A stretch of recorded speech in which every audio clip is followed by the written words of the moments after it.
তৃণমূল কংগ্রেসের জয় জয়কার। চার কেন্দ্রের উপনির্বাচনে তৃণমূল কংগ্রেসের একেবারে জয় জয়কার। রায়গঞ্জ, রানাঘাট দক্ষিণ, মানিকতলা, বাগদা, এই চার কেন্দ্রে তৃণমূল কংগ্রেস প্রার্থীরা জয়।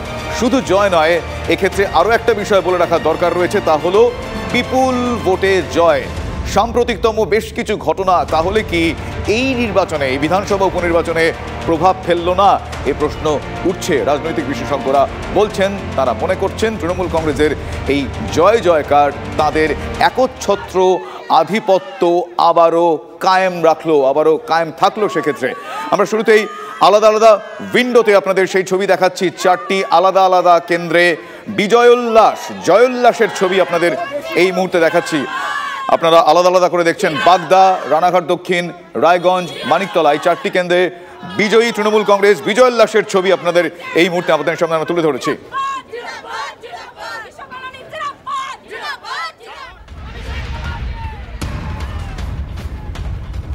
এই মুহূর্তে আমি সরাসরি চলে যাচ্ছি। আমার সঙ্গে এই মুহূর্তে রয়েছেন রায়গঞ্জ কেন্দ্র থেকে জয়ী প্রার্থী কৃষ্ণ কল্যাণী। তার সঙ্গে কথা বলবো সরাসরি। কৃষ্ণ কল্যাণী বাবু, আপনাকে স্বাগত জানাই TV9 বাংলায়।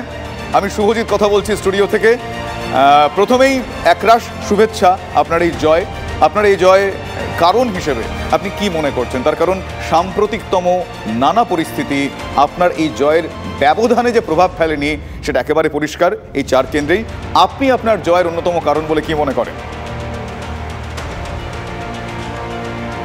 না, সারা বাংলা জুড়ে আমাদের মানবিক মুখ্যমন্ত্রী মমতা বন্দ্যোপাধ্যায় যে হিসাবে উন্নয়নের বন্যা বইয়ে দিয়েছেন, ৭৪টা প্রকল্প সাধারণ মানুষকে উপহার দিয়েছেন, যেটাতে সাধারণ মানুষ সরাসরি উপকৃত হচ্ছে।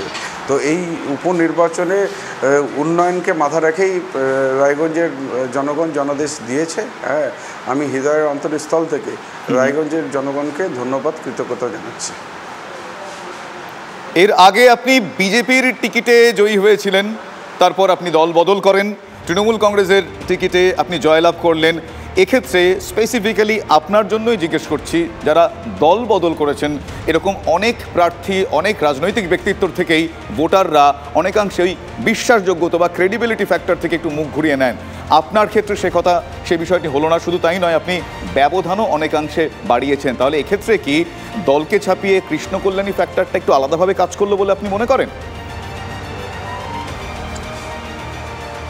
না, দেখুন, আমি সারা বছর মানুষের জন্য কাজ করেছি। হ্যাঁ, আর আমাদের মানবিক মুখ্যমন্ত্রী এই যেটা উন্নয়নের বার্তা আমি জনগণের কাছে পৌঁছাতে সক্ষম হয়েছি। হ্যাঁ, আর প্রতিনিয়ত মানুষের সাথে আমার জনসংযোগ ছিল। হ্যাঁ, তো সব কিছু মিলিয়ে দল আর আমিও যেটা কাজ করেছি, এটা একটা লিটারাল কম্বিনেশনে ভাবেন ভোটদান হয়েছে। আর সেই জন্য মানে আমি একটাই কথা বলবো, দেখুন, দল বড়, ব্যক্তি বড় হতে পারে না। তো এই দলটা আমি উৎসর্গ করতেছি আমাদের তৃণমূল কংগ্রেস মাটি মানুষের মানবিক মুখ্যমন্ত্রী মমতা বন্দ্যোপাধ্যায়কে। লোকসভা নির্বাচনের ফল অনুযায়ী রায়গঞ্জ কেন্দ্র যদি দেখি, তাহলে সেক্ষেত্রে 47,000-এর মতন ভোটে পিছিয়ে ছিলেন। এক্ষেত্রে 50,000-এরও বেশি ভোটে ব্যবধান করতে পারলেন। এই যে এত মানুষের বিশ্বাসযোগ্যতা, এই 40 দিনের ব্যবধানে, এইটার অন্যতম ফ্যাক্টর, অন্যতম কারণ হিসেবে আপনি স্পেসিফিক্যালি রায়গঞ্জ কেন্দ্রে কি দেখছেন? দেখুন, রায়গঞ্জে লোকসভার সময় প্রধানমন্ত্রী এসেছিলেন, আর উনি সন্দেশখালীকে নিয়ে আক্রমণ করেছিলেন।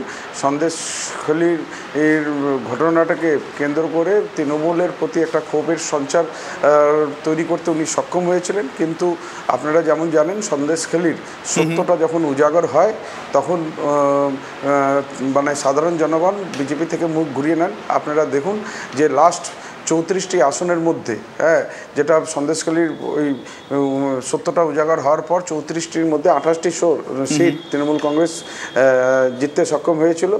সেই হিসাবে যদি রায়গঞ্জ লোকসভাটাও যদি ওই সন্দেশখালীর ভাইরাল ভিডিওর পর যদি হতো, তাহলে নিশ্চিত রায়গঞ্জ থেকেও আমরা জিততাম।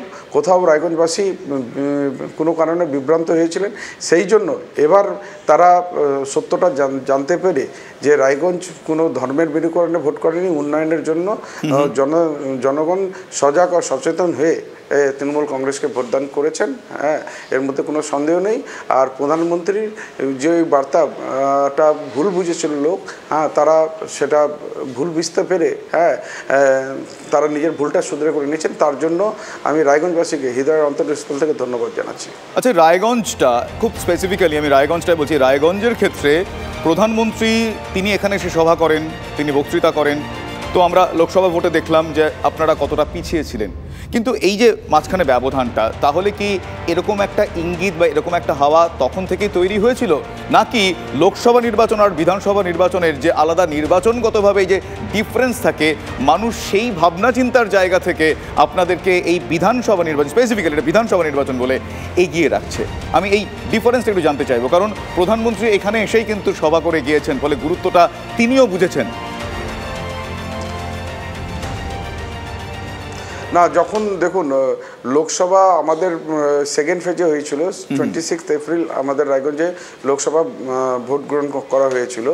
আর সন্দেশখালীর ভাবে নেন ঘটনাটা, যেটা কয়েকদিন তার 26 তারিখের পর উজাগর হয়েছিল, তখন থেকে কিন্তু লোকদের মনে, হ্যাঁ, কিন্তু তারা বিজেপির প্রতি, হ্যাঁ, মানে একটা ভাবে নেন অসন্তোষ মানে তারা জাহির করেছিলেন, যদিও ভোটটা আগে হয়ে গেছিল, করার কিছু ছিল না। তো সেই জন্য অনেক রায়গঞ্জবাসী ভোটের রেজাল্টের পরও, হ্যাঁ, তারা আমার কাছে এসেছিলেন, হ্যাঁ, আর তারপর ওনারা বলেছেন যে এটা আমাদের ভুল হয়েছে, হ্যাঁ, তুমি কিন্তু বিধানসভায় দাঁড়াও, হ্যাঁ, রায়গঞ্জের উন্নয়নের স্বার্থে তোমাকে ইয়ে করতে হবে, আমরা পাশে আছি, সাথে রয়েছি। তো আমি রায়গঞ্জবাসীর ওই আবেগটা আমি বুঝতে পেরেছিলাম, হ্যাঁ, আর দলও আমার প্রতি আস্থা রেখেছিল, বিশ্বাস করেছিল। এখন একটা জিনিস আছে, বিধানসভা যে কোনো নির্বাচন দেখুন একটা ডেভেলপমেন্টের জন্য হয়, লোকসভা নির্বাচনও ডেভেলপমেন্টের জন্য হয়। কেননা লোকসভা থেকে যিনি জিতে যাবেন, আজকে 5 নম্বর রায়গঞ্জ লোকসভা থেকে যিনি জিতে গেছেন, উনি নিশ্চিত রায়গঞ্জের ডেভেলপমেন্টের কথা চিন্তা করবেন। কৃষ্ণ কল্যাণী বাবু, এই রায়গঞ্জটা এক্ষেত্রে ব্যতিক্রমও বটে, তার কারণ এই প্রথম রায়গঞ্জে তৃণমূল কংগ্রেস খাতা খুলতে পারলো। এর আগে আমরা নির্বাচনী প্রক্রিয়া দেখেছি বারবার রায়গঞ্জ মূলত বাম এবং কংগ্রেস, কখনো বাম কখনো কংগ্রেস, তাদের দিকে প্রো ছিল। হঠাৎ বাম কংগ্রেসের বর্তমান পরিস্থিতির কথা মাথায় রেখেই কি সাধারণ মানুষ আপনাদের দিকে অনেকটাই এই বিধানসভা নির্বাচন যেহেতু ঘুরলো বলে মনে হয়, হঠাৎ করে আপনাদের দিকে এতটা বিশ্বাসযোগ্যতা এই প্রথমবার? ব্যতিক্রমী তো বটেই। না না না, আমরা দেখুন সারা বছর সাধারণ মানুষের জন্য কাজ করেছি আর বুঝাতে পেরেছি। এবার উপনির্বাচনে এখান থেকে টিএমসি কংগ্রেস জিতলে পরে সরকারে সামিল হবে আর সার্বিক উন্নয়নটা হবে। হ্যাঁ, বুঝতে পেরেছি, আপনারা উন্নয়নের কথা বুঝিয়েছেন, কিন্তু বিরোধীরা বলছেন আপনারা বোঝানোর থেকে অনেক বেশি ভোট মেশিনারিকে ব্যবহার করেছেন। বিরোধীরা অভিযোগ করছেন যে ভোটটাকে তারা প্রহসন হিসেবে দেখছেন, এই কারণে তারা অনেকাংশে অভিযোগ তুলছেন। সেই অভিযোগ কিভাবে দেখবেন? না না, শুনুন, 50,000-এর ব্যবধান এটা জনাদেশ ছাড়া সম্ভব হয় না। বিরোধীরা কাজ আছে, যখন হেরে যাবে তখন অজুহাত দিবে। আপনারা ভাবেন না ইলেকশনের প্রাককালে আপনার টিভি চ্যানেলেও রায়গঞ্জে কোনো অশান্তি আপনারা দেখতে পেরেছেন? রায়গঞ্জে একটা এফআইআর হয়েছিল, সব মানে। অনেক ধন্যবাদ আপনাকে কৃষ্ণ কল্যাণী বাবু, এবং আমরা আশা রাখবো আপনারা যে আশ্বাস দিয়েছেন, যে ভরসায় সাধারণ মানুষ তারা আপনাদেরকে বিপুল ভোটে জয়যুক্ত করেছেন, তাদের যা দাবি দেওয়া, তাদের যা অধিকার, সেই অধিকারের জায়গাগুলো, সেই পাওনাগণ্ডা, সেই বিষয়গুলো আপনারা একেবারেই পালন করবেন। যে কথা দিয়েছেন সে কথা পালন করবেন, এই আশাই রাখলাম। আপনাকে আগামী দিনের জন্য অনেক শুভেচ্ছা।